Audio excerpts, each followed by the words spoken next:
Aku nggak pernah sekalipun dalam mimpi berani membayangkan bahwa hari ini akan ada dalam hidupku. Main bersama Jane, melihat tumbuh kembangnya, memberi makan dia walaupun agak susah, tapi aku tetap happy.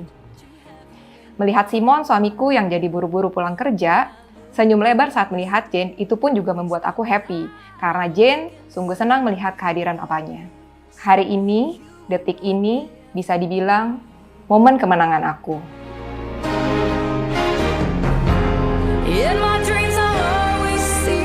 Perkenalkan, nama aku Peggy, usia aku saat ini 39 tahun. Tahun lalu, 2024, aku baru saja memenangkan perperangan panjang aku. Musuhku bernama infertilitas.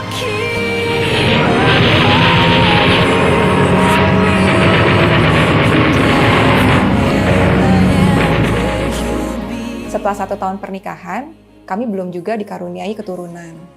Saat itu, kami berdua cek preliminary screening ke dokter, dan sebenarnya dokter bilang, gak apa-apa dicoba dulu aja secara alami. Toh sebenarnya tidak ada tanda-tanda kayak kelainan dalam haid saya, haid masih teratur, segala macam sepertinya masih bisa dilalui dengan proses alami. Waktu berjalan, sampai akhirnya 2 tahun terlewati dari pernikahan kami. Dan akhirnya kami berdua berpikir, kayaknya mesti lebih fokus untuk memeriksakan fertilitas kami ke dokter yang tepat. Saat itu dokter merekomendasikan kami untuk mengecek yang namanya AMH level. Sejujurnya kami tidak tahu dan diterangkan bahwa setiap wanita itu memiliki jumlah sel cadangan telur. Dan AMH test ini adalah untuk mengecek itu. Awal mulanya pada saat hasil kami keluar, saya tidak panik walaupun sebenarnya nilai AMH saya 0,6. Saat dijelaskan oleh dokter, ternyata itu cukup rendah hasilnya dan secara medis dokter bilang ke kami mungkin cara untuk mendapatkan keturunan bisa dengan program IVF. Kami bingung, terkejut, karena kami pikir setiap pernikahan selama kita berhubungan dengan normal, mungkin semua untuk mendapatkan keturunan bisa terjadi. Tapi itulah kita tidak pernah terbayangkan atau terpikirkan bahwa untuk mendapatkan keturunan harus melalui proses program IVF ini. Tahu nggak sih kalian yang masih menunggu di waiting room, saya untuk mendapatkan anak pertama saya ini, berapa kali saya program IVF? Mungkin 10 kali lebih, itu pun yang saya ingat. Saking sudah banyaknya, saya sudah malas menghitungnya lagi.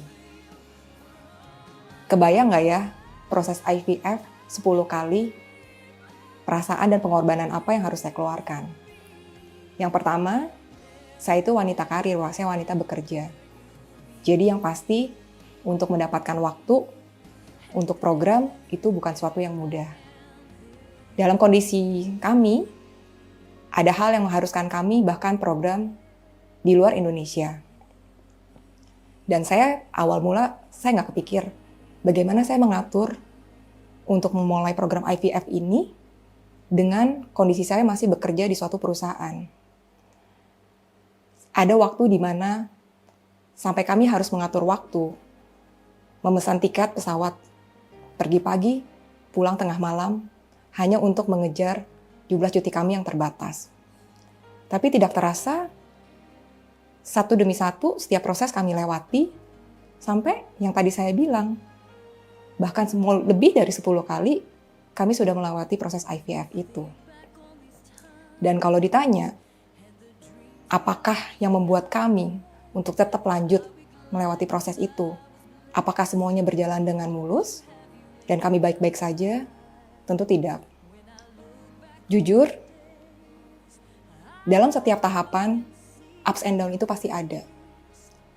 Kalau saya ingat kembali, banyak sekali yang menurut saya bukan hanya perjuangan saya sendiri, tapi lingkungan di sekitar saya itu yang sebenarnya mendukung saya. Keluarga, suami, sudah pasti kami bergandengan tangan untuk melalui proses ini. Kedua orang tua kami mensupport kami. Tidak ada pressure yang diberikan kepada kami. Kantor pun sungguh pengertian sama kami, sampai akhirnya kami berpikir bahwa lingkungan kami tuh bukan menjadi tambahan beban buat kami. Justru perjuangan kami itu adalah gimana kami menghadapi dan berjuang melawan mental kami. Karena jujur dalam IVF program ini, kesabaran dan keteguhan mental sangat dibutuhkan. Dan bukan hanya kita berdua yang berjuang, tapi lingkungan sekitar kami juga harus membantu kami. Kami berdua sungguh bersyukur.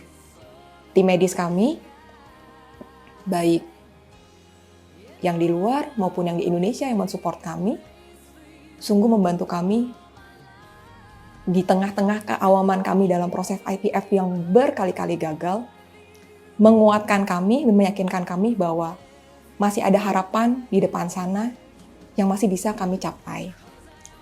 Ada waktu di mana saya merasa, mau sampai kapan ya saya proses IVF ini? Mungkin ada kali ya di fase saya ke-8 atau ke-9, saya berpikir, apa memang jalan Tuhan bagi kami? Ya, mungkin kami berdua belum waktunya untuk dikaruniai keturunan.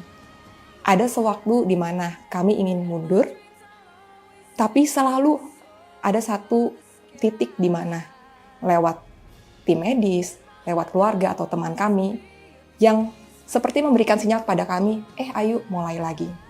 Dan pada akhirnya, karena kami tahu semua ini tentang komitmen, untuk kesekian kalinya kami berdua sepakat bahwa oke, kita maju dan kita mempunyai target, inilah yang terakhir yang kami coba.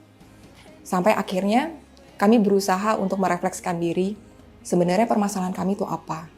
Mungkin kita juga takut untuk mencoba ke tahap berikutnya atau seperti apa, dan kami memutuskan bahwa setelah proses yang ke-10 plus itu, kami memutuskan untuk melakukan transfer dengan keyakinan berserah aja, karena kami sudah berusaha yang semaksimal yang kami bisa, kami sudah memilih tempat medis atau klinik rumah sakit yang terbaik, dengan dokter-dokter pendukung yang sudah membantu kami, keluarga sudah mensupport kami, lingkungan sudah mensupport kami, apalagi yang bisa kami lakukan.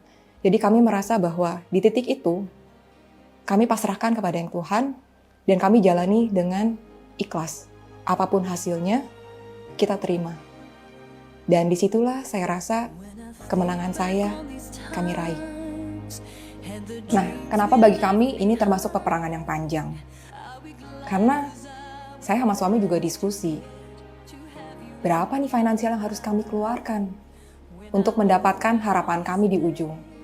Sebuah anak yang kami dambakan. Perperangan panjang yang kita serahkan kepada Tuhan itu ternyata membuat saya positif hamil pada Februari 2024. Percaya nggak percaya, saya pun tidak bisa menahan nangis pada saat saya melihat hasil BHCG saya. Saya pun tidak berani bercerita kepada orang banyak. Sampai pada akhirnya, tes NIPT di usia 3 bulan, dan kandungan anak saya itu dinyatakan sehat, dan saya merasa mukjizat Tuhan terjadi pada keluarga kami, di mana ternyata ada kehidupan di dalam perut saya. Kalian tahu nggak sih, pada tahun 2023, teknologi rejuvenasi sel telur itu juga masih terbatas. Pada saat saya berpikir mau coba, tapi saya pikir informasi juga masih terbatas. Makanya saya memutuskan saya coba menggunakan sel telur saya sendiri. Dan ternyata mukjizat itu terjadi. Dari AMH level saya yang segitu rendah, ternyata anak saya bisa lahir dari sel telur saya sendiri.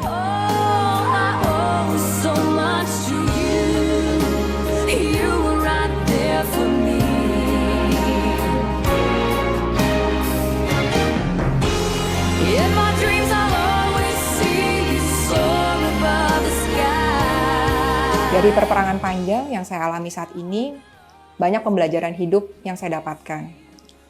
Yang semula saya hanya fokus terhadap masalah tanpa kita sadari, sebenarnya banyak berkat atau kemudahan yang Tuhan berikan dalam keluarga saya. Sebenarnya masalah terbesar saya adalah overthinking. Karena overthinking ini yang membuat saya tidak maju ke depan. Dan setiap overthinking itu muncul ke dalam hidup saya selalu ingat kembali akan tujuan dari semua program IVF yang saya jalani. Bagi kalian yang masih sedang berjuang, Jangan pernah ragu untuk melangkah. Karena mungkin saja kemenangan sudah ada di depan mata kalian. My dreams I'll always see you soar above the sky.